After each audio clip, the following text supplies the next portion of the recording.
I think I've shot ahead here. And it all started actually on the Dalesway, because the Dalesway goes through one of my favourite Yorkshire dales, Dentdale, right? And those of you who know the little village, or town, I should call it, of Dent, amazing history, will know this great chunk of sharp granite, pinkish granite, stuck in the middle of the village, with the date on, dates of somebody whose name I sort of knew, Professor Adam Sedgwick, and his date 1785 to 1873. And I knew he was Professor of Geology at Cambridge, but I was a bit puzzled why on earth the folk in Dent, of all places, a long way from Cambridge, just shove a great big rock up in the middle of their village.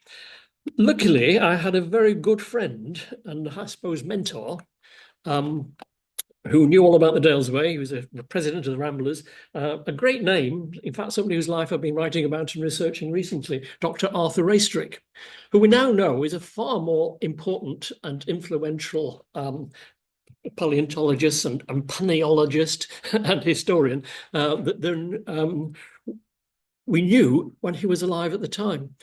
Anyhow, my good friend Arthur Raystrick, I asked him, I said, what's it all about? So he typically went into his back room, came out with two huge, great volumes of the life and letters of Adam Sedgwick, massive, great Victorian tomes. Well, I had to go away and read these, didn't I? And having read them, I came back to Arthur and said, well, there's a great story there, but it's lost in verbiage, page after page. And he said, well, do something about it.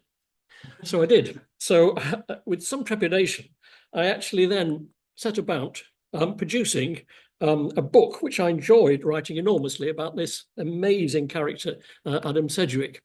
And the book came out and it did quite well. It was published in partnership with Trinity College, Cambridge, and the London Geological Society, and, it did quite well. And I think I made some money out of it, actually, amazing. Not a lot, but a little bit, it was quite good. And then it all just kind of disappeared, was forgotten about. And then one evening, I had a phone call from a man who introduced himself as Dr. John Knight, the president of the Yorkshire Geological Society. And he said, we're putting on an afternoon talking about great Yorkshire geologists, and we found your book in the library. And it was almost an indication, are you still alive? So I said, yeah, sure. So I went along, gave the talk. And at the end of the talk, he said, well, one or two of them said, why on earth isn't that book out of print? So I said, yeah, why? So they agreed, to my utter delight, to actually reprint, with some revisions, my study of Adam Sedgwick, which is really emphasising his personality and his life in the Yorkshire Dales and the way he came back as an elderly man, all the rest of it. Quite interesting, though, because that new edition, I think it's a record. The 36 years since the first edition, and another one in 2018. So if you stick around long enough, nice things happen, don't they? But when the book was out, just getting this to work, John Knight came up to me and said, well, what you should be, the person you should be really writing about is John Phillips, because he is an even more significant figure, he said, than Adam Sedgwick. Well, I didn't believe him, but I knew all about John Phillips, not as a geologist, but as a writer. I'm a writer and poet and whatever, and I've read lots of Phillips's books, been inspired by them, not knowing a lot about the guy. So in a way, it was a challenge, go and find out about John Phillips. Well, wow, what a journey. The first thing, of course, was his dates, huge period in the 19th century of dramatic change and fervent ideas in science. And his biography is really quite extraordinary because he came from a fairly humble background. He wasn't one of those privileged geologists that did it as a kind of hobby, like Murchison and various others. He had to do it the hard way. In fact, he was an orphan. We're talking about a Yorkshireman. By the way, there's various ways of being Yorkshire, right? You can be born in Yorkshire, right? You can live in Yorkshire, but the thing that really matters is where your heart is, right? And Phillips is a wonderful illustration of somebody who became, although he's born in Wiltshire, a passionate Yorkshireman, but it started not very well from him. Both his parents died when he was 7, and he and his sister Anne and his brother Jenkin were orphaned, tiny kids, and they were sent by their uncle to various boarding schools. And in fact, John went to a small one in Somerset, and learnt some Latin and Greek, the usual kind of stuff. But his uncle was a quite remarkable man, in fact, a very famous man, William Strata Smith. And Smith, at that time, was doing quite well as a surveyor. More about him in a few moments. But he did something quite useful, because when Smith was struggling financially, more about that in a few moments, he more or less put the young John in the care of a remarkable guy called the Reverend Benjamin Richardson, who was one of these amateur scientists and scholars. And Richardson, this is when John was now about 12, 13-year-old, right, spent a year and a half in the care of this remarkable man. He was a keen, enthusiastic naturalist and scientist, and gave the young John a wonderful feeling for science.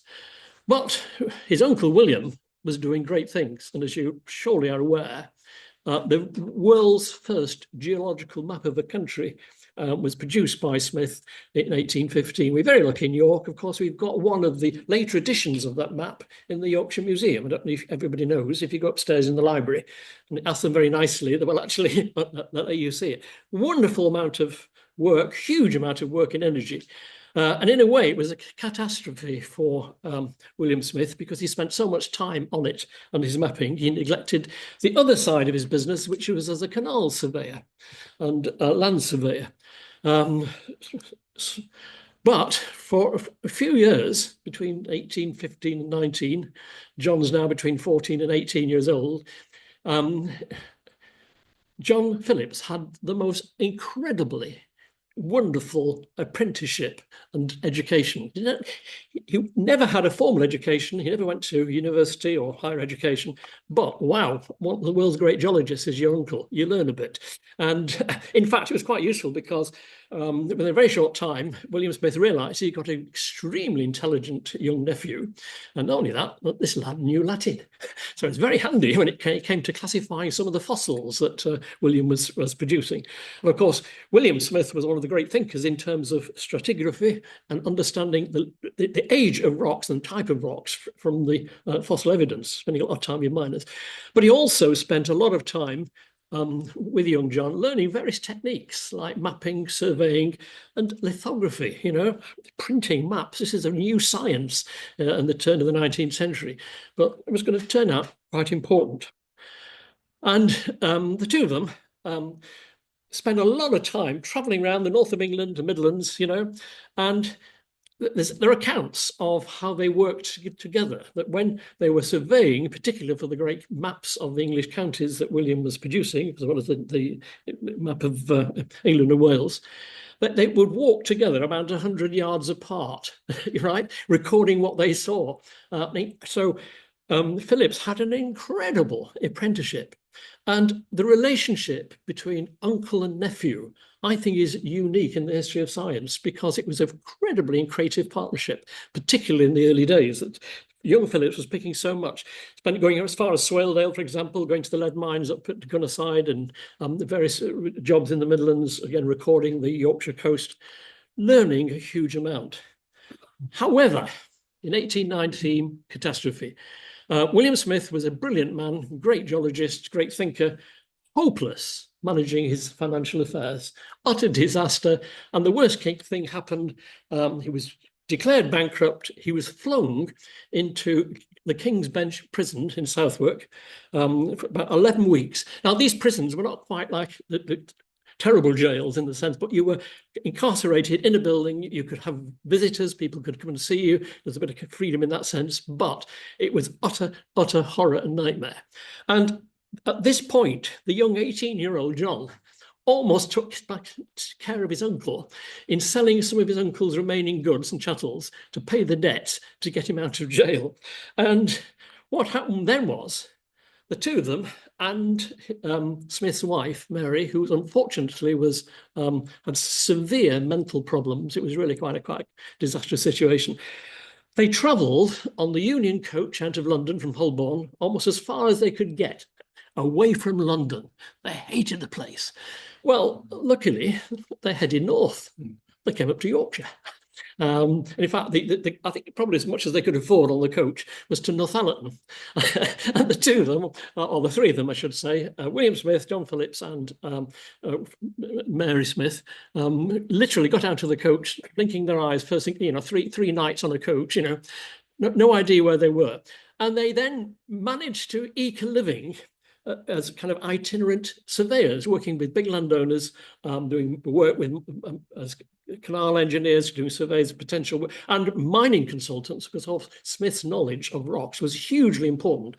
In fact, the great Durham coalfield, Smith probably was the guy who really opened it up and discovered it, but he never got paid for his work. But there you go. Quite interesting, actually, that a good friend of mine, a guy called Peter Woods, one of you might know him, Bill might know him, when I was working on this book with the Geological Society, gave me a phone call and said, I've got a map that might just interest you. So what map? So I went all the way out to Danby on the train, of course, met Bill, and he produced this amazing map, which is published in my little book for the very first time.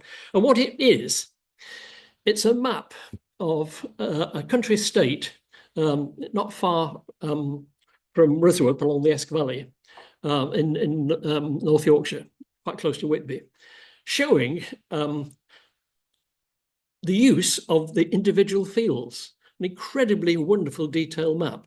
And what had happened, that my friend went to a sale of old maps and detritus from the local chapel. They were kind of selling stuff off, and there was a box full of old maps, right? Old Bartholomew's maps, no out of date OS and whatever. Somebody had collected them, and he went through all these, and then thank goodness, when he picked this one up and unfolded it, he knew when he saw the small letters map by John Phillips and William Smith that this was a hugely important document. What's intriguing about it, you won't be able to see the detail, of course, that it actually shows a railway. This was in 1820, and I suspect it was just a kind of short section of tramway, or wagonway.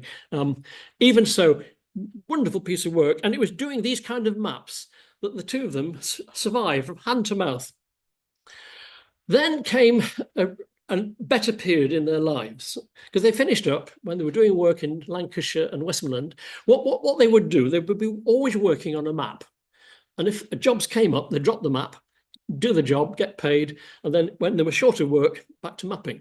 And they decided to base themselves for a while in Kirkby Lonsdale. Well, it was the best thing they ever did, because they loved the place. In fact, William Smith felt really at home in Kirkby Lonsdale. They set up a little house there, they used it as a base, began to explore the Lake District, North Lancashire, whatever, working on their maps. And in particular for young John Phillips, and this is quite critical, he discovered that the landscape, which was to almost blow his mind, and that was the Yorkshire Dales, particularly the great Carboniferous limestone, or mountain limestone, as he called it, and we'll be hearing, I'm sure, from Bill about this, and doing great walks over Ingleborough. And even by his late teens, he was already a fanatical walker, and getting out and about. And this period was a very happy period in their lives. In fact, they were doing various experiments in the garden of the rented house. I've not been able to identify where the house is. But one of the things that happened, there was a couple of workmen walking through the village, and they noticed William Smith's technique of getting a stone, a pebble, and biting it to ascertain the kind of rock. Apparently you can do this. Bill can tell us. And he said, now then, you must be one of them geologist blokes. There's another one down the road. Do it same. So William Smith walked down, and guess who it was? Adam Sedgwick. So the two giants of the 19th century met by accident. Very good friendship and very good relationship. But what was really critically important, of course, that one of the guys in Kirkby Lonsdale asked William Smith, realizing he was a good geologist, to help with the water supply in the village, because it's on limestone, and to help work out, the water courses and whatever.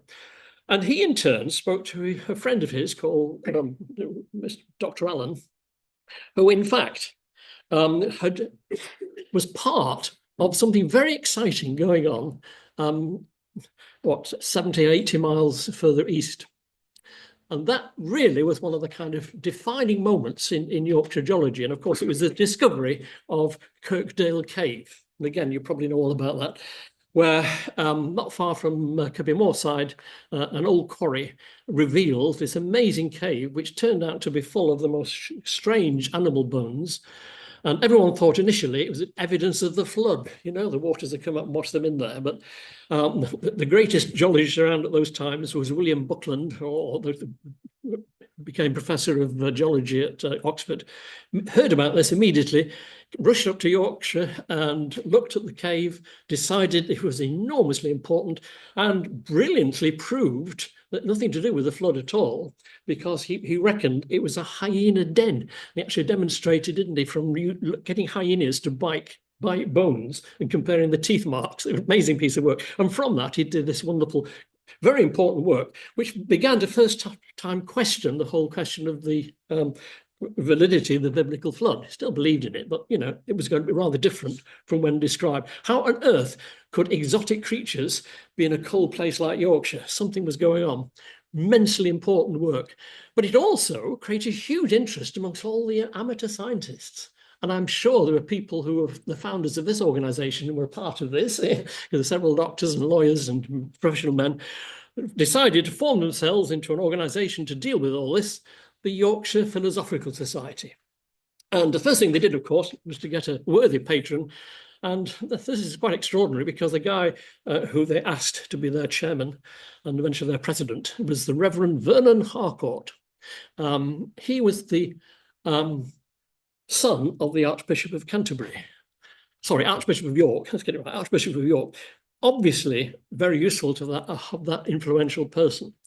So, what the young Yorkshire Philosophical Society decided to do was to invite William Smith along to give some lectures about this exciting new science of geology, because people, you know, now knew a bit about Smith and whose reputation was spreading. And Smith, of course, was delighted, going to get paid for talking, wonderful, you know, and insisted that his nephew came with him, and his nephew was a more or less volunteer to help sort out the fossils that were being collected in vast numbers by the members of the new society. And the visit was a huge success. Smith's lectures, according to John Phillips, were not the most brilliant, because apparently he disappeared on tangents and all sorts of subjects, but the audience was absolutely fascinated.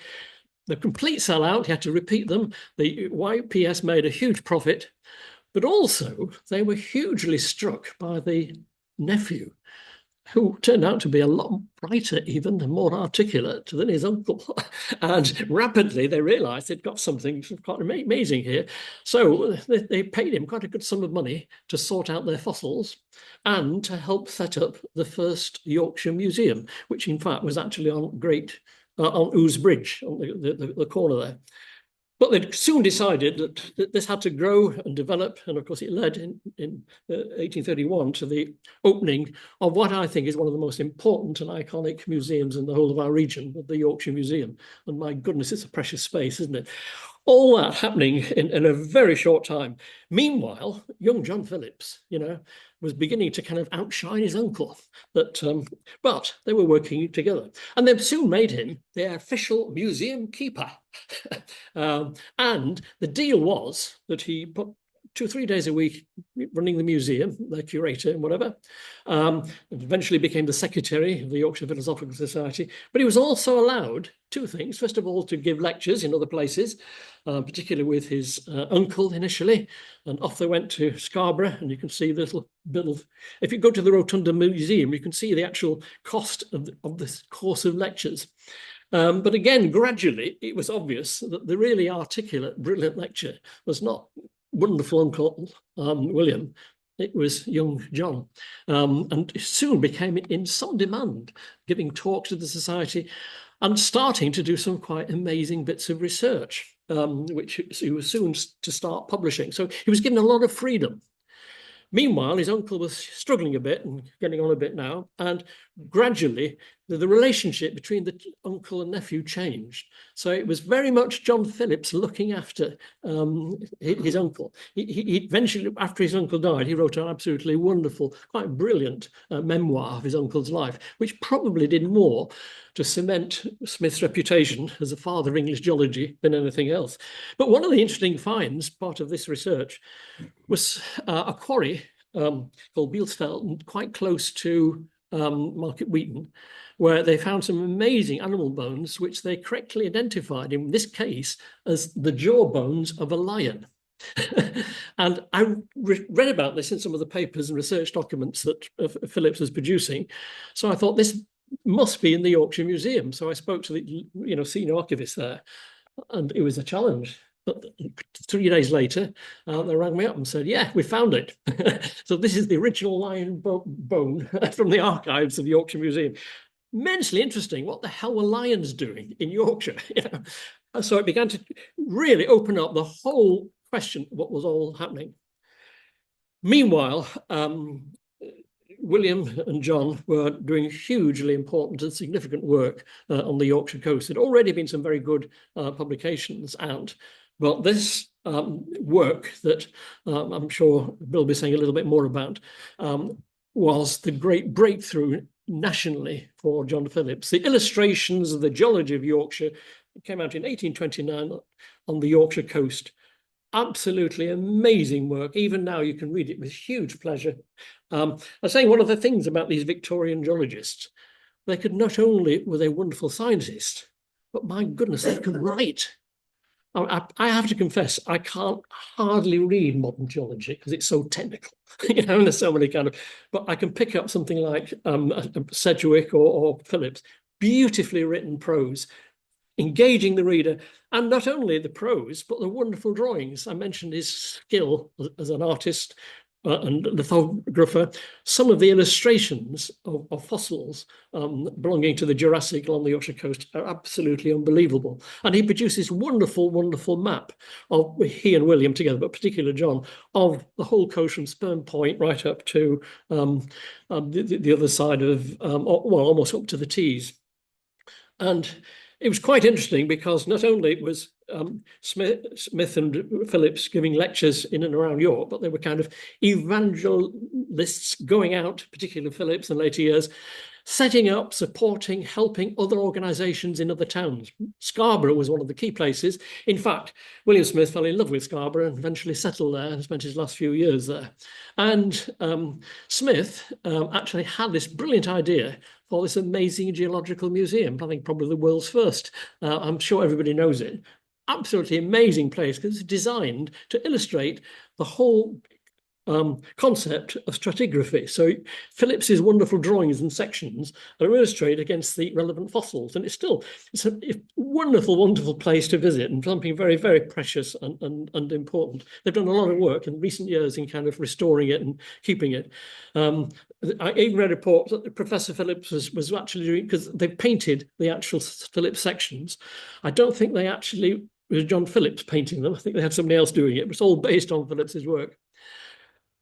By now, particularly after the illustration of geology, Phillips became a kind of national figure. And it's quite interesting because for a short period, very important period, in the 1830s and 40s, York became one of the kind of focal points of science in the UK. And it all came about when one or two important scientists like Charles Babbage, who was famous for his work on early computers, pointed out the failures of British science and how rubbish it was compared with what was going on in Germany. And he talked about the great gatherings of scientists in Germany and how something really ought to be done about it. And he and one or two others decided to write to John Phillips and said, can we put together a German-style gathering of scientists? Forget London, forget Oxbridge, but in York. Well, immediately, Harcourt and Phillips said, yeah, let's do it. And so in 1831, the first meeting took place in York, in the museum gardens, in the building which is now, well, it's still called the Hospitium, that was the very first gathering of British scientists. And it was hugely effective. All the great and the good came. People like Roderick Murchison and John Dalton and you name them, all came to talk science.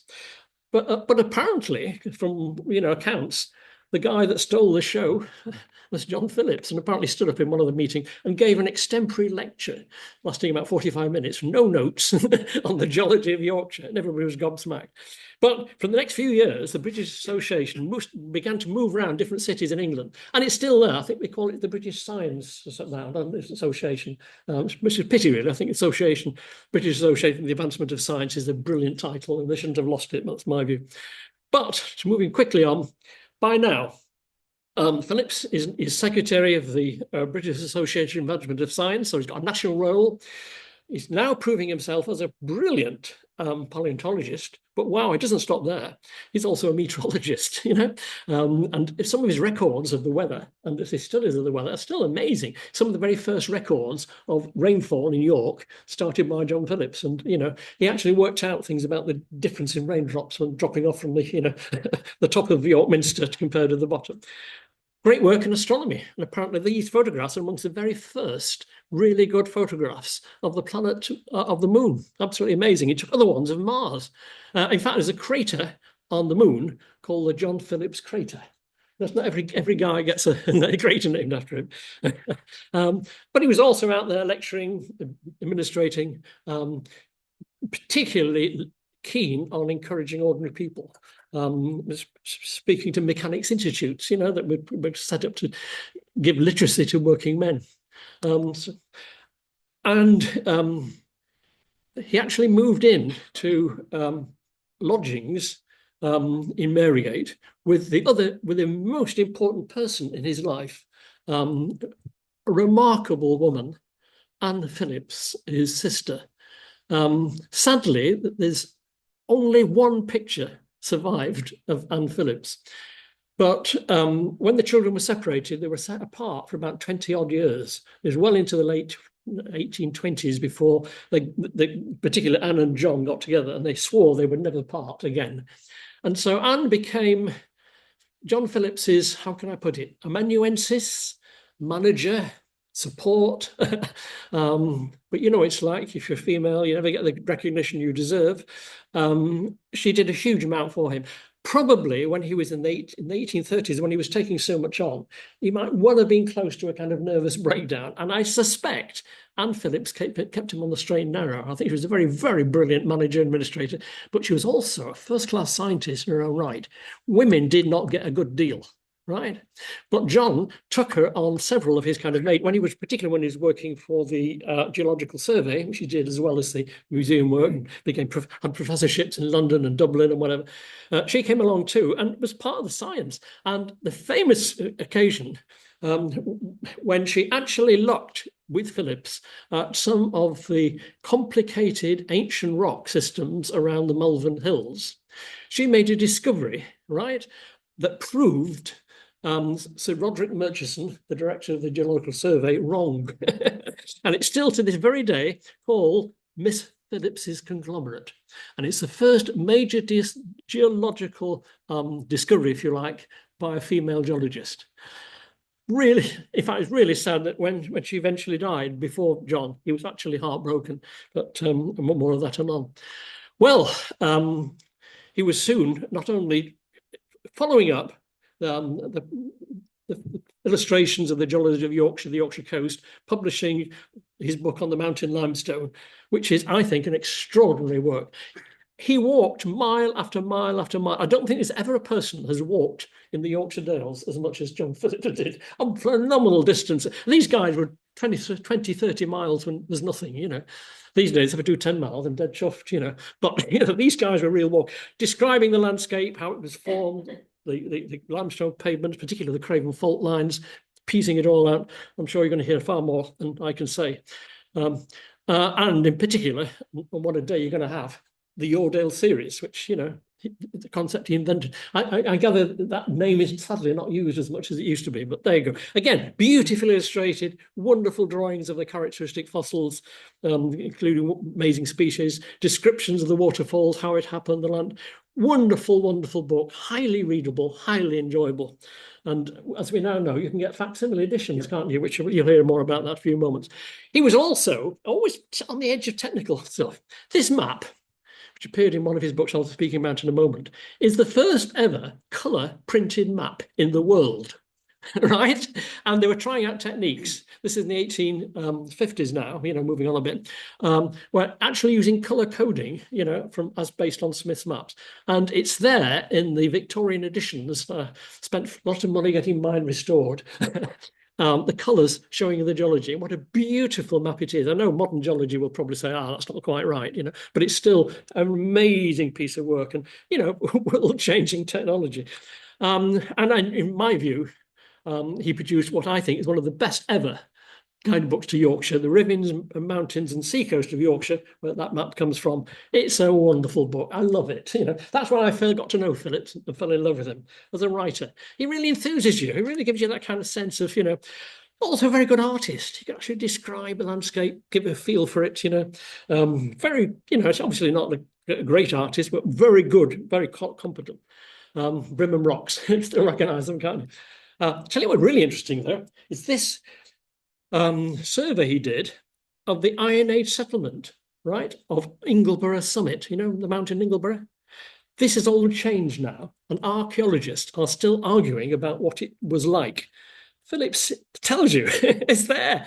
There's no other documentation. This is right back in the 1840s. He was describing it, and it shows you little hot circles, all of which now have been destroyed by, I'll say, people like me, walkers, built kind of cairns and whatever, all been destroyed, and the walls that were surrounded it. Amazingly important historical document, and also the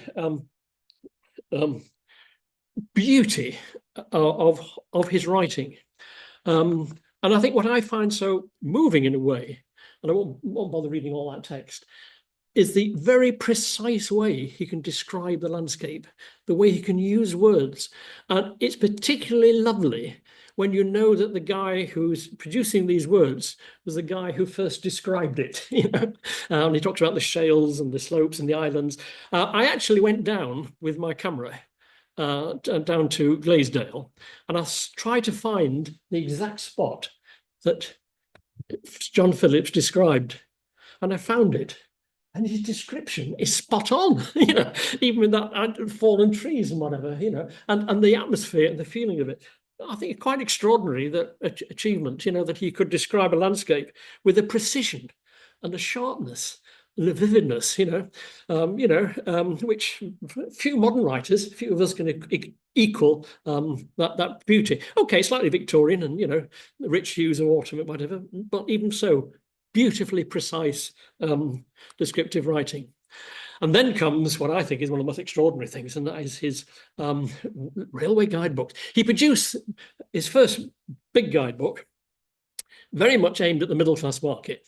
He was also aware that the world was changing. These new railways, being built everywhere now. The railways for geologists were absolutely amazing. Not only could you get around the country because the embankments that were being driven were wonderful geological sites. More about that anon. But Phillips had the acumen to work out. He was always struggling for money, by the way, John Phillips. He and his uncle were always kind of hard up, He produced what I think is almost certainly the world's ever little railway and walking guidebook. So, we later generations owe so much to him. This was on sale at the bookshops on the station, price £1. It was originally called Excursions from the Leeds, Hull and York. But when the North Eastern Railway was set up, it was straight in there, changed the title. It became by the North Eastern Railway. And this was a brand new railway, from York. It was the old station on the left-hand side there, and the steam trains and whatever. And it was out there encouraging. And the descriptions in that book are absolutely amazing, including some lines which are now closed. And one precious one, he actually describes the funicular system that operated on the Whitby-Pickering line. In other words, before the deviation was built, what happened? You got the train as far as what's it called? Or Goatland, really. Then you had to go down the embankment on a kind of rail car. And once the cable snapped and there was a couple of fatalities, and so they built the new line to avoid it. But the only description that exists is in Phillips's book. It's quite amazing. And also, it's quite moving because he was recognizing the importance, one of the first, of the railway in getting people out. and about. And I just want to read a short description from his railway guidebook. I think it's quite important in terms of understanding who the kind of guy he was. He was describing the journey from York to Leeds, which in those days went round by South Milford. And when you approach Leeds, how things changed. We quit the green meadows and the pleasant or splendid abodes, the reward of honourable industry, and enter the darker shadows of the engines and workshops, where that industry is unceasing. Late Whitaker, who wrote sentimental books about aristocrats and whatever, declaim as he will against the mills and looms. We who live in Yorkshire know too well their value in augmenting the comforts of the people to enjoy rude and thankless cry. Rather let us attend a meeting of the Mechanics' Institute or the Philosophical Society and learn how earnest a love of literature, science and art is fostered under this dingy atmosphere. Let us enter the factory and, with unselfish sympathy, invite the hard-working children of the West Riding to accompany us on a railway excursion. He was out there, and yeah, there's this great landscape, and he's promoting it. Get on the train, get out, enjoy it. Describes it absolutely beautifully. The first, in my view, the first and most important advocate of getting out into the countryside from the cities in Yorkshire there is, and indeed possibly nationally.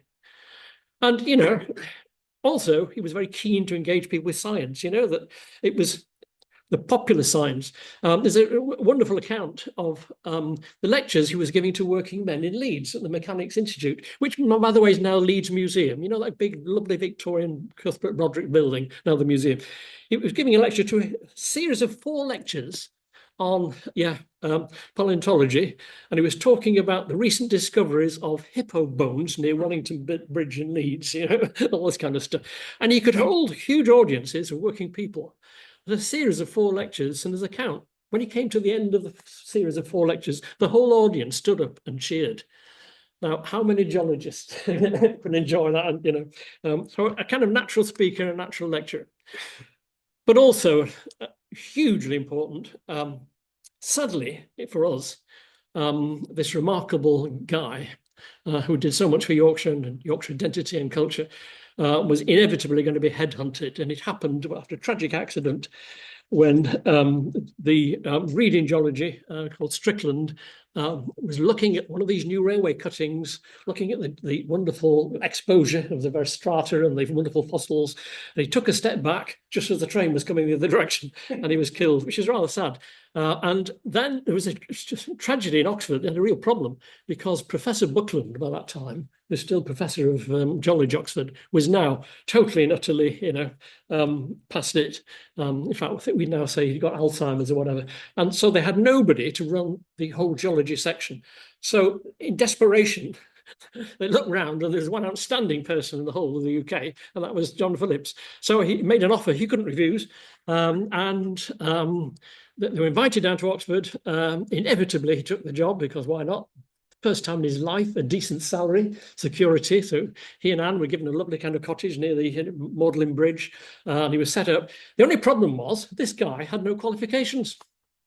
He didn't have a wonderful level, never been to high school, never been to university, no degree.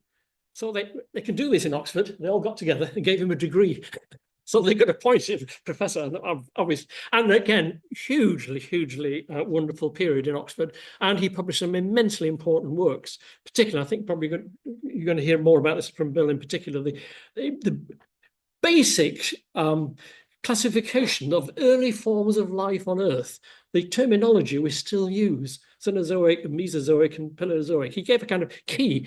And he was one of the first people, along with Darwin, his friend and rival, to really explore the concept of deep time, that the Earth was far older than, the 6,000 years that the biblical extremists were claiming. He also set up one of the great museums of natural history in England, in Oxford, the Oxford History. If you've ever been to that museum, you'll know exactly what I mean. It's a wonderful place. And one of the great geological features about it, the columns on the inside, every different kind of rock in the British Isles is represented in those columns. If you ever watch Inspector Morse on telly, just occasionally they use it as a location for various kind of activities going on there. And you see these wonderful columns, amazingly wonderful museum. So again, he was curator of that. The Ashmolean Museum was in charge of, incredibly busy man. Then came one of his most important works, and really why he's not as famous as Darwin. Because although he, friend of Darwin, he had reservations, key reservations about the origin of species, which I won't go into, very technical. In some respects, Darwin was right, Phillips was wrong, but it's not quite as simple as that. And I found now, when I'm reading both Darwin, I admire enormously, I think Origin of the Species is one of the great works of science and literature, the 19th century. But the rival one, Life on Earth, is also interesting. And for me, he talks he says that when you're understanding the Earth, you have to understand there are two great forces at work. There's the force of nature and the laws of nature. Now, you might sound, this is like old-fashioned Christianity. Therefore, there must be something, there's a big bang somewhere, which a lot of scientists are now saying, which is amazing, But what Phillips's idea, the laws of nature, and the force of nature. Well, watch any David Attenborough film and you'll see exactly that kind of view, that nature is something enormously important, a huge power. It drives everything, who we are, what we are. There are great laws. Disobey those laws as we are on this planet at the moment. There's a hell of a price to pay. And that's something I think that is there in Phillips's work. And very quickly, because time's getting on, he did finally return to Yorkshire for one last, as it turned out to be, really significant visit, when he came up to the Victoria Cave, which had been, again, like a later version of the Kirkdale Cave. Amazing discovery, and the time of Victoria's in 1937. Lots of excavations by various people. A special committee was set up. There's some wonderful finds, hyena bones, wolverine, still secrets and wonderful things being found. One of the most important paleontological sites in the Yorkshire Dales. And also the site of some controversy, because one of Phillips's great students, who became a professor at Manchester, Professor Boyd Dawkins, was the man in charge of the excavation. In fact, he'd written a famous book in the 1870s called Cave Hunting, which some of you may know. But he was challenged by a younger guy called Tiedemann. And Tiedemann said, hi, hang on a minute. There's not just one ice age, there's lots. There's interglacial periods. And that explains the hyenas and the hippopotami and all the rest of it.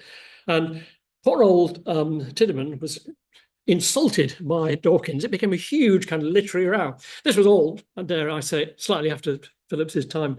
That photograph, though, was the last photograph ever taken of John Phillips. He's the guy on the right-hand side with the white beard at the bottom there. You just about recognise him, but Tiedemann, Boyd Dawkins, several other very eminent people there. It's an amazing photograph, amazing survivor. And that was at Giggleswick School, which had a kind of small museum of fossils and whatever. That cave is still producing wonderful things. And that's right, they can see it in greater close-up. You can recognise Tiedemann, and have pointed them out, but it'll take a little bit of time. But tragedy. And the tragedy was that a year late after that photograph was taken, John Phillips was at a conference of Dons at Oxford. They were taking coffee, and as they were walking from one college room to another, there was a mat at the top of some stairs. He tripped, fell backwards, fell down the stairs, probably broke his neck, paralysed, died in a few days. And it was a complete shock because he was still in his early 70s at the top of his game, And then it was quite extraordinary because when he died, the whole of Cambridge came out to kind of mourn him, and his coffin was taken by trains to York. There was he spent the night in state at very correctly in Yorkshire Museum, and then there was a service at St. Olave's Church, which is the tiny church to the left of the museum gardens. One of the few churches, by the way, in England named after a Viking warrior. Well, that's another story. And there's actually in that church, there's a little memorial window to John Phillips that not many people ever look at and know about. But when it all happened, the great bell of York Minster was tolling, and the whole of York turned out, and they closed the city down for the day. He was a great hero's return, he was regarded. And of course, he insisted not only is he buried there, but next to his beloved sister Anne. And it's a very, very simple grave, and you'd never find it, but the Yorkshire Philosophical Society have now put a stone there, and it's just right in the centre of the cemetery, and really one of Britain's most important scientists. And, well, the legacy. Well, I think we now recognise, at least people of far greater knowledge and awareness than I can offer, that John Phillips was one of the world's greatest paleontologists. And the work he was doing, a famous paper he published in the 1840s on the fossils of Devon, Cornwall, and West Somerset, is now recognised to be a phenomenal intellectual feat. The way he kind of analysed these various fossils in an extra. This was the days before computers. It was a brilliant intellectual effort, which formed the kind of basis of his understanding of deep time. Amazingly important, significant work. So a great paleontologist, hugely important, influenced thinking over the years. Great teacher, educator, interpreter of the landscape. Inevitably, tomorrow, when you're not, it's Sunday, isn't it? When you're out there, you'll be seeing the landscape through his eyes. And also, for me, and I feel passionate about this, he's one of the father figures of what I would call the outdoor movement, the national park movement. We've got two great national parks, haven't we, in Yorkshire? North York Moors, the Yorkshire Dales. Who was the first guy to really enthuse people about it, really describe it, and encourage people to get it, and we owe him so much. And again, the point I made earlier, although he was born in Wiltshire, my goodness, he became a passionate Yorkshireman. And he did so much for the awareness and awakening awareness of our. Because one of the great things about Yorkshire is we've got this incredible variety of landscape, haven't we? Amazing, from the early Silurian rocks to the Cretaceous and the walls, huge variety of landscapes in one. It's not a county, we're three counties, aren't we? East Riding, West Riding, and York, in a great region, which is so important. Something that Phillips understood, even though he was pinched by Oxford, but that was the way of it. And yeah, I think he's one of the great founding figures, and we owe him so much. If we love landscape, love the countryside, love science, and he could combine, couldn't he, the scientific eye with the poetic eye, And I'd love to have met him because he was one of those life enthusiasts, It would inspire people to get out and, get your feet dirty, So a man after my own heart. And just a couple of things that happened here, of course, that the Yorkshire Geological Society now give the John Phillips Medal every year to an outstanding student of done work in Yorkshire geology. Not quite sure if the likeness is brilliant, but never mind. And there's also the John and Anne Phillips Prize, which is £200, which is still worth having, isn't it? The undergraduates of the University of Hull submitting the best geological mapping project during the year. So if you've got any young students in Hull, there's a £200 to be learned. And finally, my little summary of his life is around and going for a bargain price tonight if anybody hasn't got a copy. But thank you all very much indeed. And I think it's high time that Bill took over with the real religion.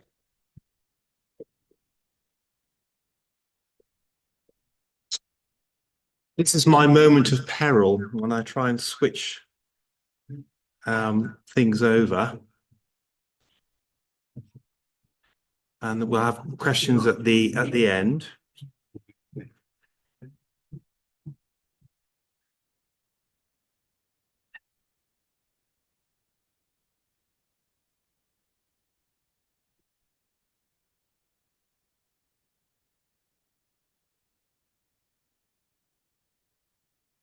I'll just check that is what they're seeing on that end.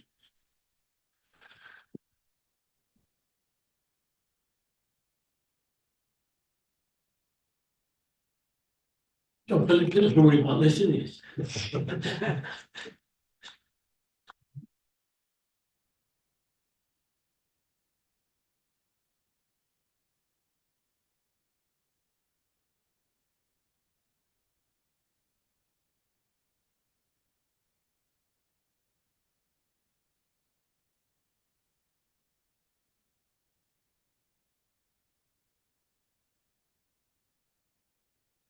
Over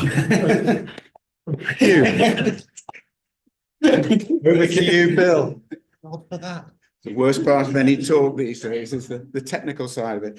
But I'd love to say thanks for Colin. That was brilliant. And yeah, I've read the book, obviously, but hearing it come from the horse's mouth, should I say, it's even better. Thank you very much for that. I'm glad to see we are both singing from the same hymn sheet, because I have exactly the same opinion of Phillips as Colin does, but obviously not from such a great depth of knowledge that he's done. My knowledge, I suppose, has come largely from what you've written, I would think. So thank you very much for that. We didn't collude when we did this, but I had to pay tribute to to his uncle, to William Smith on that, because certainly you referred to being a walker, not a geologist. I'm a geologist and a walker, and my heart goes, well, I just cannot believe the work that they did in that time. Not only is it the huge distances you referred to them walking, to 20, 30 miles a day, but it's a scientific recording which they did on the way, and the time to be able to draw sketches. I mean, I'm sure they weren't drawn from memory. There would have been rough sketches made in the field to start with, and then they would have been worked up. And the hours that they took doing it, they didn't have computers. Everything was handwritten, etc., like that. And I don't know about you, when I come to write a letter by hand now, I end up writing about 10 copies, I think, before I find the first one. It's not like using Word where you can just delete things, you can cut and paste and everything else like that. Just the sheer time and how they corresponded with people as well. They weren't working alone. I mean, they were brilliant individual scientists. That's another thing that, I take my hat off to these guys, was that they didn't have any books to refer to hardly at all. They were doing it in the field. They were the original workers. They were corresponding with other workers, but they had to write to them. And it always makes me fascinated how efficient the postal service was in those days, where they could write to these scientists in other parts of Britain, even in Europe, and they'd get a reply within a couple of days and stuff like that, and all for a penny or whatever it cost them like that. It's phenomenal. Anyway, I could go on like that for these people, and I shouldn't take up that time. As Colin said, Phillips ranged across the whole of Yorkshire. But the work that I'm going to be sort of looking at is his work that he did in the Yorkshire Dales. And when we look at the geological timescale here, Colin touched on it, but I'm sure you've seen this before. It's like how the geologists sort of calendar dividing time up into just different units. Obviously, in their day, they had no idea of the actual age. They knew they were of great age, or they guessed they were of great age, but they had no idea of what the actual ages were. But they're able to divide time up into these different units based on the fossils which they contained. And this is one of, I suppose, Phillips' most global contributions to geology, is that he was the one who designated these three eras of geological time: the Paleozoic, the Mesozoic, and the Kinozoic. Based on the life, on the fossils that were found in these major extinctions at the end of the Permian period, the Great Dying, where 90-odd% of all living species died out. There was the next one at the end of the Cretaceous period. This is one with the dinosaurs and the ammonites and those famous ones that went out of it. And you got new life developing. New life had started. Well, first fossils really appeared, as far as they were concerned. First animals with hard shells appeared in the Cambrian period.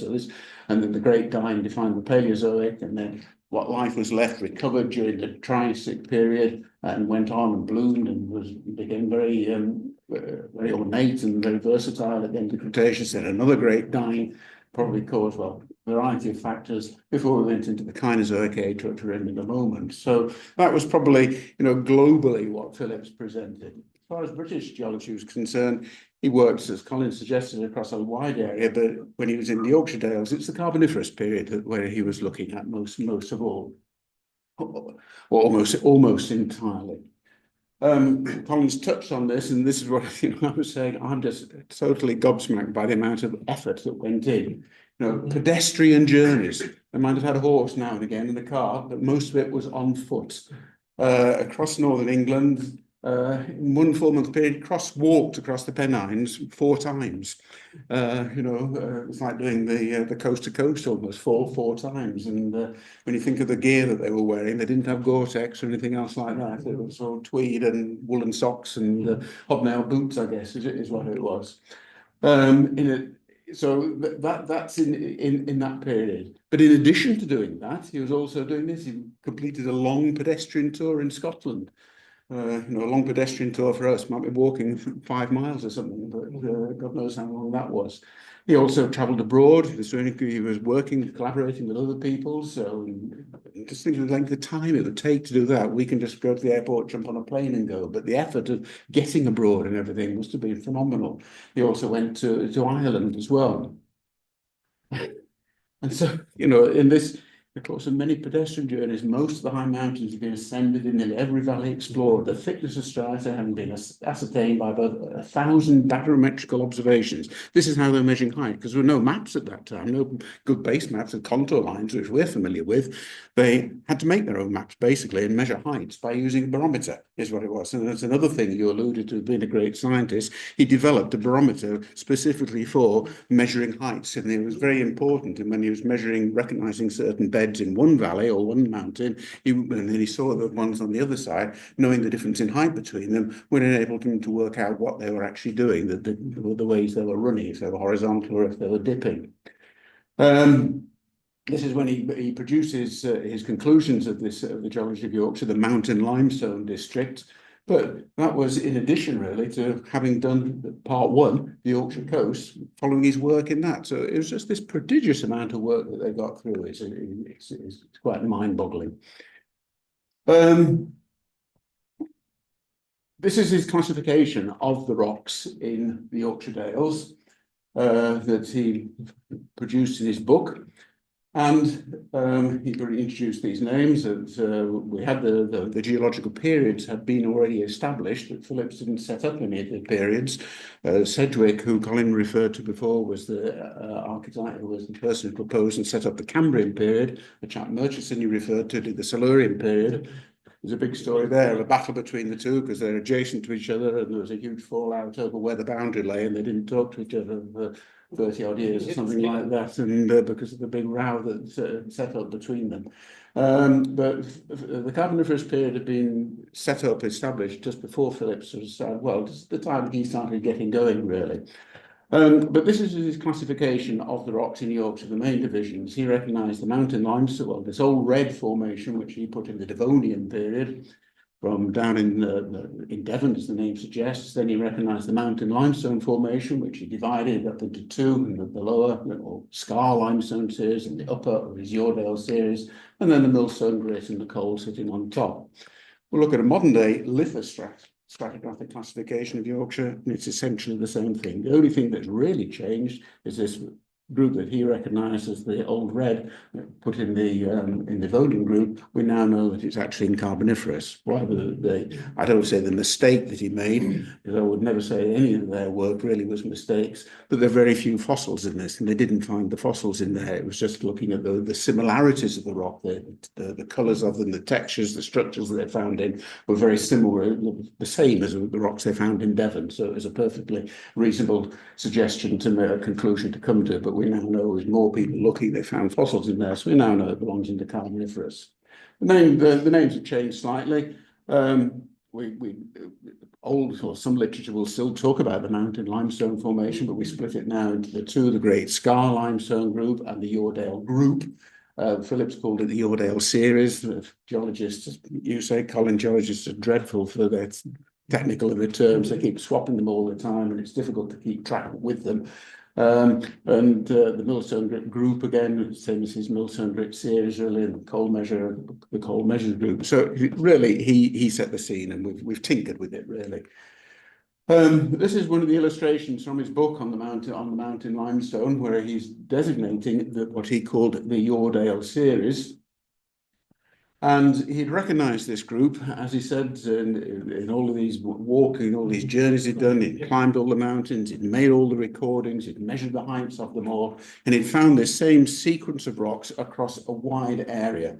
And it was in Wensleydale where he found the best examples of this was. And so this is why he ended up calling these rocks the Yoredale series. The Yore, obviously, is the old name for the River Ure. I think it's rather nice it's called the Yoredale series. There was a brief period of time when the Geological Survey changed it to the Wensleydale group, but I don't know why, but it's gone back to now being known as the Yoredale group, which is nice to see. But with this meticulous work he was doing, and this is where he was making all these barometric measurements of height on all the different mountains and valley sides, what he recognized was that in these rocks, there's a regular pattern starting to appear. That he recognized that there are these beds of limestone which outcrop over wide areas. You find them in all of the major valleys. And then in between them, there are these other sequences of rock, and there's a regular pattern. Rather strange names we call now. Plate is what we call a mudstone or shale. They're fine-grained rocks which split into thin sheets. Grits are coarse sandstones. I don't think there's any other weird ones. Flagstones are again sandstones which break into layers of a couple of centimeters thick to make good paving stones. That's what they're called. Flagstones, plates, and grits. Yeah, there are some other weird names that they use, but those are really what he recognised. When we look at the modern day equivalent, when we look at that now, we see exactly the same thing. Here we've got the Great Scar Limestone Group, which is mountain limestone, is scar limestone. We've got the Yoredale Group, which is what he called the series. A group is a sequence of rocks which have got broad characteristics in both their lithology, that's what they're made of, and what the fossils that they contain. And then the Millstone Grit Group, which is mostly coarse sandstone sitting on top. If we just nip back into he's named these limestones: the Hardrow limestone, the Simonstone limestone, the Middle limestone, Underset limestone, and the Main limestone. We're still using the same names today. What's different slightly is that there are one or two other limestones, a couple of other limestones have been added to this, which are quite persistent. They're not as prominent as the other ones. Phillips had recognised them, but he didn't consider them to be worthwhile giving them actual names. When we look at the names of these, they're mostly recognised why they're called this. It's the places where they were first described. Hawes, Gale, Hardrow. Simonstone is a miserable, well, it's a little village. It's got a hotel there. It's where most fame now, I suppose, is where Jeremy Clarkson punched his director and got himself sacked from the BBC. The Middle limestone, I'll call it the Middle because it was the one that came in the middle. 5 and the 3 yard because that was the approximate thickness of those. The Underset limestone, they called it the Underset because it appeared underneath the Main limestone, which is a very prominent one, which runs across the whole of the district. So there is logic and reason behind why they've chosen these names.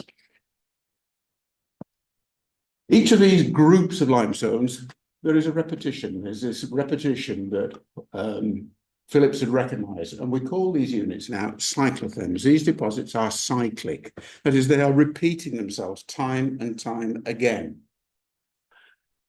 An ideal cyclothem, so if we looked at one of these, they would start off at the bottom with a limestone. Above that, we'd find shales and mudstones, very fine-grained sediments. Then we have siltstone, and it's between these two that you're alluding, Colin, where you can taste it, you can put the rock in your mouth. They're both very fine-grained. The particles are so small, they're too small to be seen by the naked eye. If you put a bit of shale in your mouth, in your teeth, and bite it, it's a bit soapy, it's not gritty. But if you have siltstone, which is slightly coarser grains, and bite that, it grinds, you can feel it grating. So there is this tooth test between these two rocks. They're both fine grained. This is a vertical graph, essentially, looking at grain size, the sizes of the particles. We can talk about the clay are the finest ones, then silt, then we have fine, medium, and coarse sandstone. So the further it comes out to the right, it means the coarser they're getting. So you can see we're starting off with fine-grained rocks. We're coming up into the siltstones, which are slightly coarser. Then we're coming up into sandstones, which are getting coarser and coarser. Then we come up to gritstones, which are really coarse sandstones, where you can easily see pebbles and things like that in there, which are coarsest. And then we cap that sometimes, not in an ideal site of them, may have a coal seam sitting on the top, what we call a seat earth, first of all, which is a fossil soil, and then a coal, which represents a swamp or a period of vegetation growing on the top, which has been preserved. These are often then covered with a bit of mudstone before suddenly the whole cycle repeats itself. It starts again and goes up limestone, shale, etc., etc. So this is repeated in each one of these. I don't say they're all ideal cyclothems, but this cyclic sequence of rocks is repeated 8 times in the major times in the Dales.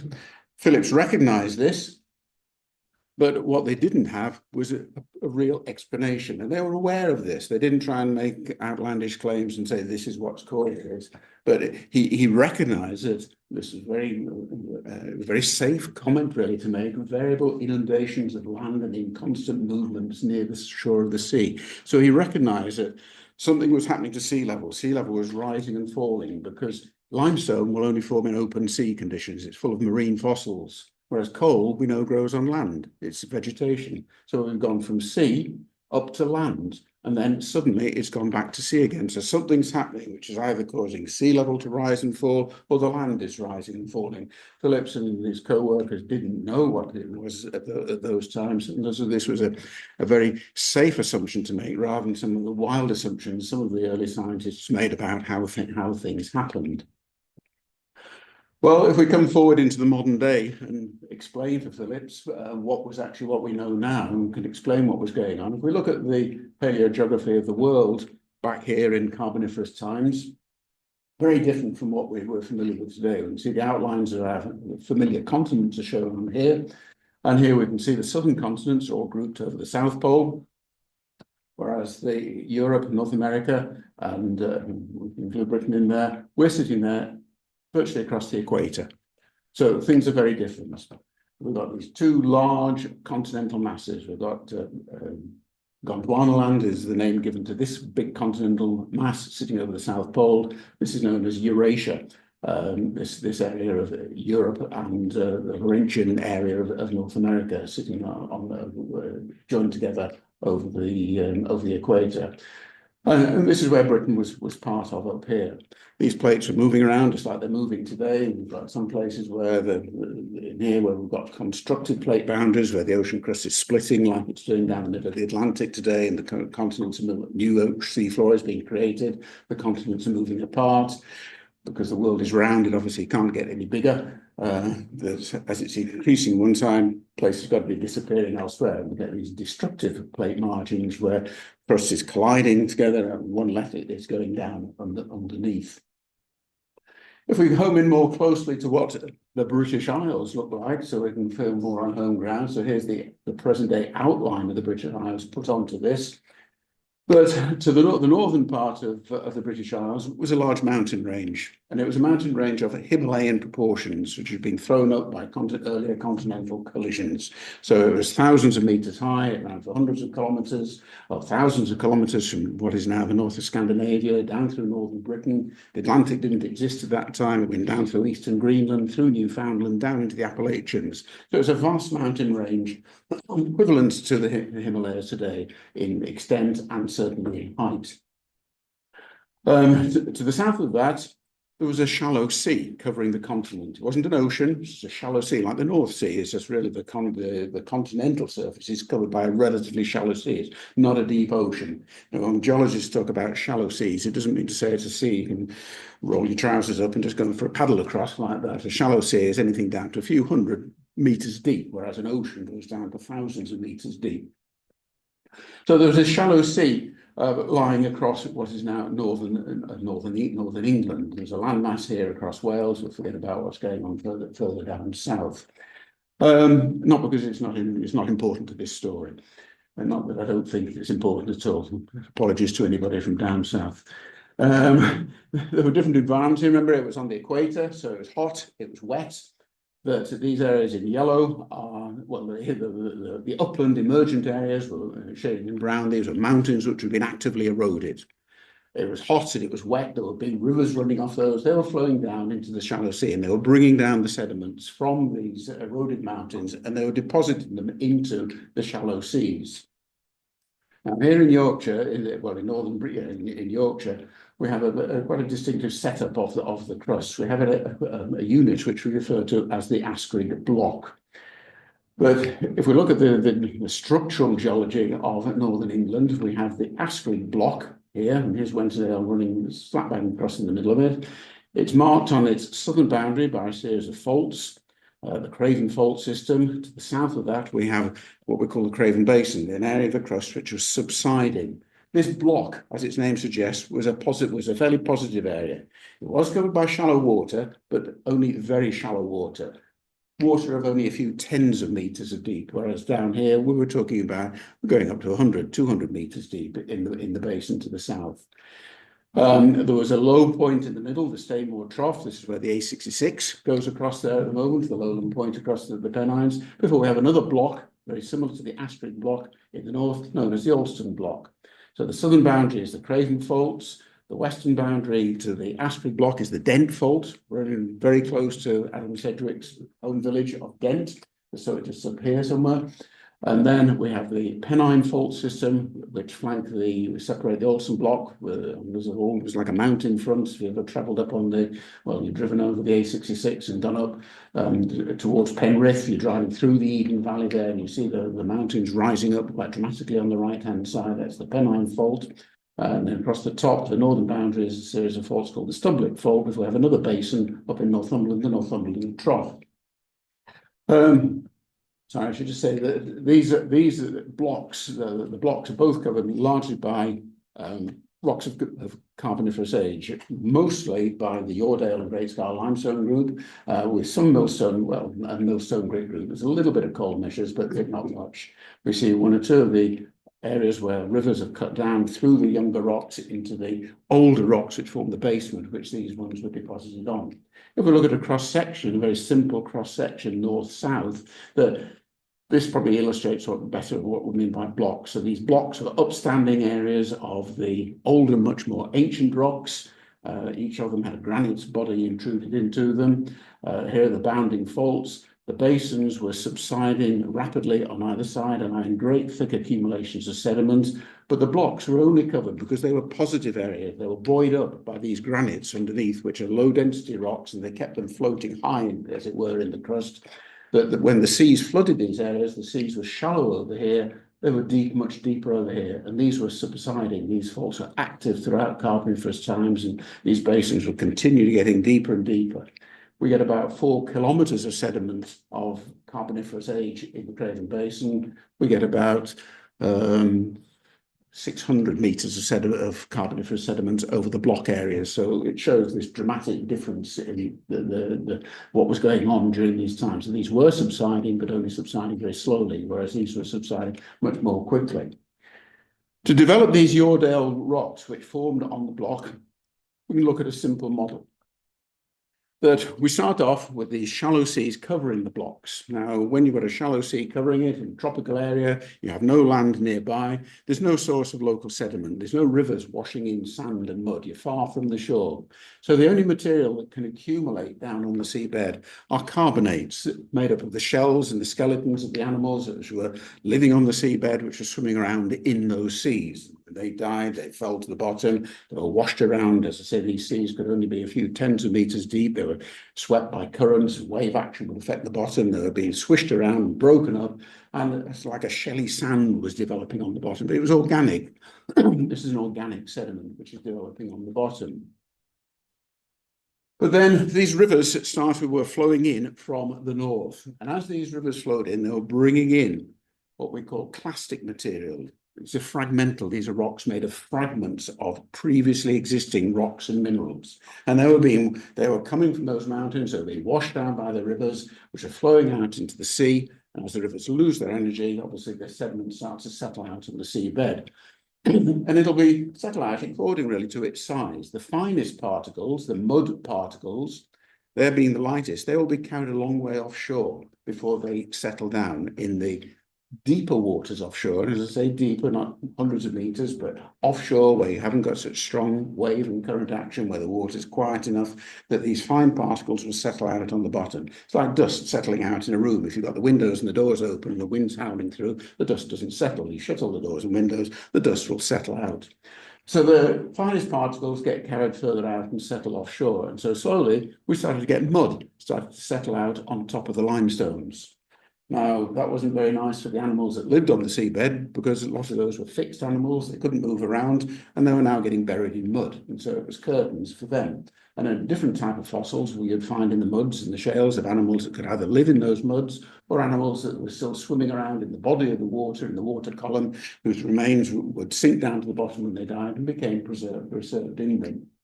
So they were the first ones that started to accumulate. As you came closer to the land, the water got shallower.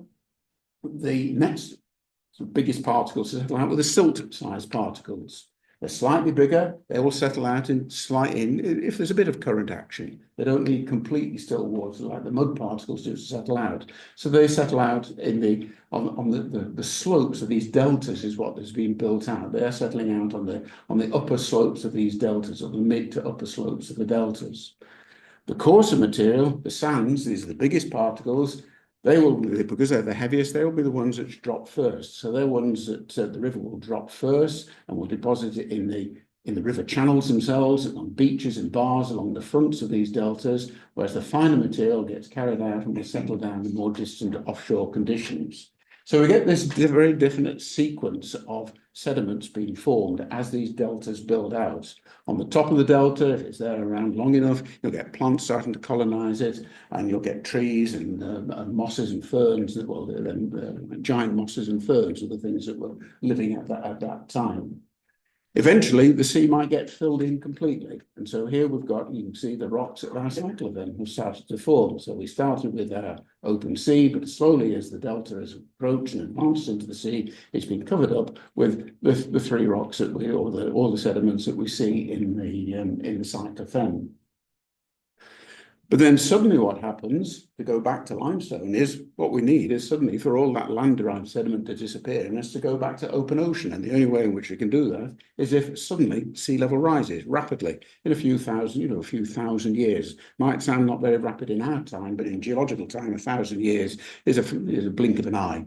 So it's a very rapid event. And so everything gets, sea level rises, the delta tops, because they're low-lying, marshy areas, they are flooded very quickly, coastline retreats a long way back, and we go back to the conditions where we've got nice, open, clear sea again. And so our marine carbonates, the fossils, the animals that were living in the sea can return and live in their open ocean, and we go back to another limestone. But then, of course, the next delta, the delta will start to re-advance. The mountains are still being eroded, the rivers are still flowing, another delta washes in on top. And so we get this cycle repeated. And this goes on and on, I should say. It happened on a number of occasions. So when we look back at our Yoredale cycle thing now, we can look not only at the types of rocks that we see, but we can see what the actual environment was that they were being formed in, which I think Phillips recognised. He recognised that the limestones were shallow open seas. He recognised that the sandstones, and particularly with the coals, etc., were formed by marine. But then to go back to another limestone, clearly there's been this inundation by the sea. What he didn't know was what was actually causing it. We can see this process. We can see the effect it has on the landscape very clearly in Wensleydale, and this is why Wensleydale was chosen. This is looking across Wensleydale from just above Millgill Force in Ashford, looking across to Adelborough. And we can see Wensleydale is the best place in Wales to see this very definite pattern that we get on the hillside, this stepped nature of the hillsides. And what this is caused by is the different types of rocks.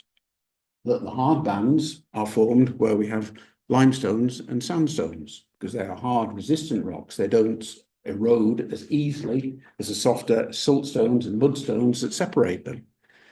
The landscape was mostly formed, it was originally cut by rivers, but in the last 2.5 million years, ice has moved down here on more than one occasion. The most recent began about 60,000 years ago, only ended probably about 18,000 years ago from this area here. So the area has been inundated by ice. Glaciers have moved, ice sheets have moved across it, glaciers have moved down it, and they've scraped away the softer rocks, but the harder rocks are left standing more proud. They take longer to wear down. So we can match this very closely to the geological map. At the bottom, this ridge, which is lined by trees, that's formed by the hard rock scar limestone. The next ridge above is the Simonstone limestone. That ridge there is formed by a sandstone. This ridge here is formed by the middle limestone. The little ridge above it is the 5-yard limestone. It doesn't show up very well on this one. You might just see a slight bump on the hillside here. This is the 3-yard limestone. It is just a very thin one. And then the top of Attleborough is formed by the underset limestone. The only one missing, which some people would say isn't a true Yoredale group rock, is the main limestone, which should sit on top. So you've got this classic case in Wensleydale, where you can see all of these rocks together, and this is why Phillips chose it for his type area of his series, the Yoredale series, which he named. Where we're going on Sunday, in Millgill in Wensleydale. Here's the village of Astrig down at the bottom here. This is the geological map, and we've got the sequence up the side here. We're not going to walk the whole way up, but if we did, we could start off at Astrig. We could start off on the Great Scar Limestone, just down here. This is the Great Scar Limestone at the bottom. That can be divided up into different units as well. But then we start off on the Gale Limestone, or see the Gale Limestone. We'll walk up through the shales and the sandstones that sit on top of that, and we come to the hard rock, Scar Limestone, the one that forms Millgill Force. Above that, we go back into shales and siltstones, and we have the Simonstone Limestone, etc., all the way up. And so we can walk all the way up here. The only one that we've got missing on this side of the valley is the 3-yard limestone. We go from the middle, the 5, to the underset. So we've got the middle limestone, the 5-yard, and the underset. There should be the 3-yard limestone in there, but it's missing in this area, which isn't surprising because they aren't persistent across the whole area. It's only very thin limestones. These were river deltas that were bringing in material. Deltas can switch directions. They can erode material that's already been deposited. So although this is an ideal sequence, you won't see it repeated across the dales the whole way. It carries on the same cyclic, rhythmic, cyclic type of deposition into the Millstone Grit group up here, where we carry on with the main limestone, the little limestone, and the Crow limestone until we get much more incoming sandy material, and the open ocean, the open sea conditions disappear altogether. What I should say, and I thought I'd put in there actually, just clicking it back to that one. What I hadn't said was, we got these beds being repeated time and time again. What was actually causing this repetition? Well, what we believe it is probably two things. One thing was that these areas were subsiding, these blocks were subsiding. They're subsiding along fault lines, and as been graphically illustrated today, you can get sudden movement along fault lines. This disastrous earthquake that's happened in Myanmar, we've had years and years and years with no action, but then suddenly there's a big jolt. And these faults were active, and this is how they would move. They could move suddenly, and areas could suddenly subside. So possibly some of it was faulting. We know the blocks were tilting to the north at this time, which was tectonic activity, where we get movement of the actual crust. But the thing that is believed to be now to be most responsible is climate change. But it's sudden rises in the sea level. Again, it's very appropriate that we're going through exactly one of these phases at the moment. We can see the climate is warming, sea levels are rising. They're rising much more rapidly than they were even 100 years ago. Certainly they were more than 1,000 years ago. We can predict now how quickly these are rising. Well, the same thing was happening that was driving partly its human effects. Is what we're worried about is increasing the rate of rise. Sea levels would be rising normally if it wasn't for the human effect. What we're worried about now is how the human effect is adding on the natural features. But these are driven by the way the Earth orbits around the Sun. It doesn't orbit in a constant fashion. It has a cyclic fashion of the orbit is an ellipse which expands and contracts. So we get further away from the Sun, we get closer to the Sun. The Earth tilts on its axis, it changes, and so the angle that the Earth is facing the Sun affects the amount of solar radiation received. Also, the Earth spins on its, wobbles on its axis like a spinning top, and a spinning top is slowing down. And depending when the Earth is pointing away, or whether it's pointing away from the Sun or towards the Sun, when it's closer to the Sun, has a big effect on how ice cap, how the amount of solar radiation we receive. So these fluctuations in the way the Earth orbits the Sun can now be measured. They were first recognized by a Yugoslav scientist back in the 1920s, but his work, he was a mathematician, and the scientists, meteorologists didn't, they were a different science. You don't listen to what mathematicians tell you, that you know best. But eventually it's become recognised that this chap Milankovitch was right in these cycles, and they only initiate very slight changes in the amount of energy produced, but they can act as feedback mechanisms that then can, if you start to get a slight increase in an ice sheet over a winter because it's colder for a few years, you get a bigger ice sheet, you get more reflection of sunlight off that, and so the ice cap is a bit bigger. When you've got a bigger snowfield, it doesn't all melt in the summer, and you get more reflection, and so the time it starts to cool down. The Earth's continents are moving around, mountains are rising and falling all the time. There are a whole lot of different feedback mechanisms which this small sort of heartbeat trigger that the changes in solar radiation can increase the effect of that, magnified up, and can result in ice sheets growing. So we think it's this Milankovitch cycle. So we think these cycles probably took about 150 to 200,000 years to develop. So this rise and fall, because when the climate warmed and this huge ice sheet, much bigger than the Antarctic ice sheet that lay across Gondwana at those times, when it melted, sea level rose rapidly. And so this was the flooding events. As the ice sheet expanded again, though, as the Earth's climate cooled and the ice sheet expanded, sea levels fell. So this is a mechanism by which we can explain these repeated inundations of the sea that Phillips had suggested. Walking up, so coming back to actually Millgill itself, this is a cross-section looking at the first bit of Millgill. So Astrid will start the walk down about here. We'll walk up across the Gale limestone, up through the shales and the sandstones. This is where Millgill Force is. We don't have to climb the face of the force. There's a path that goes up around it onto the top. We can walk, it's possible to walk all the way up the hillside. This is Millgill Force, as Phillips drew it in his book.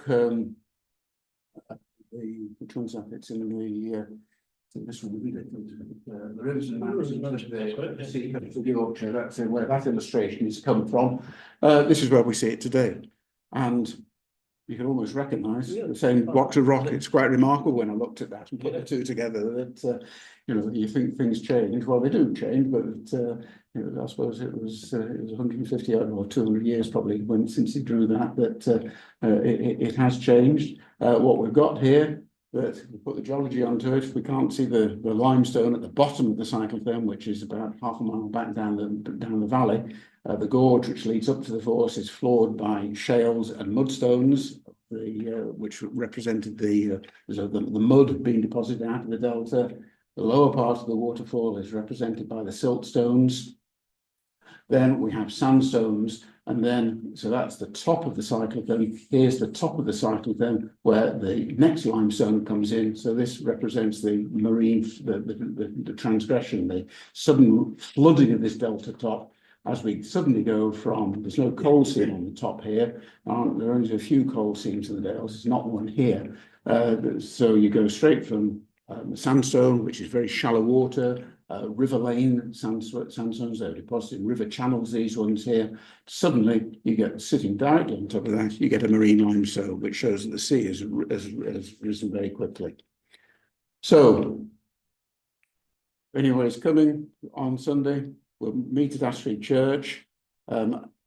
On the time they like to be, people could be there ready to start walking at 10:30, not arriving at 10:30. Parking can be a bit difficult in Ashford on a Sunday. I don't know if it's been Mother's Day, whether there will be more people out or less people out. I don't know. But there is a little car. There is a little car park as you come into the village on this side, but you can park on the streets. It's only about 3.5 kilometres. We won't get much higher up than that. I think we'll just get to the waterfall. It's on field paths. Some sections are quite steep. They can be muddy, but the weather forecast looks all right. Particularly though down by the waterfall, there are bare rock surfaces there which are wet and can be very slippery, so you need to come prepared for that. So that's the taste of what you'd see on Sunday if you can. Okay. Great, thank you very much. Just is waiting. So if we could take a couple of questions, and any questions, or everyone can talk while we're having food, I think. Sue, I'm going to ask Sue Mitchell to have the absolutely awesome task, which I can do, of, Darius is doing it, right, to just give our thanks for two wonderful speakers. Yeah, Over to you, Darren. I'll keep it very brief. Thank you so much. That's been so interesting. I made quite copious notes, but you'll be relieved now. I'm not going to go through them all. Dinner does beckon. But three things just struck me. One was the incredible industry of John Phillips. I think so amazingly brought to light, Colin, and the impact he's had, the legacy he's had, and the euphemistic pedestrian journey, which sounds anything but pedestrian, sheer volume and depth of work that he contributed to. I'll never complain about a visit surgery. I think the other thing which was really lovely was a reflection really on the geology and the diversity of Yorkshire and the two national parks that we have at our doorstep. What an amazing village we have to be so close to those. The centrality of York was really interesting to note as well in the scientific community and in the sort of zeitgeist of the 19th century. It slipped a little since then, sadly, but I'm sure it's on the way back up. So largely thanks to the York Medical Society. And finally, just a tribute really to both Colin and Bill for such an amazing talk. As I say, Phillips was such an amazing man, clearly, and behind, of course, and his sister, no doubt a remarkable person indeed. I tried writing a list of all the things that Phillips was responsible for. I sort of ran out of room, but certainly, I pay tribute to an incredible legacy that he's left us. So I'd just like to ask everyone to join us really in saying thank you.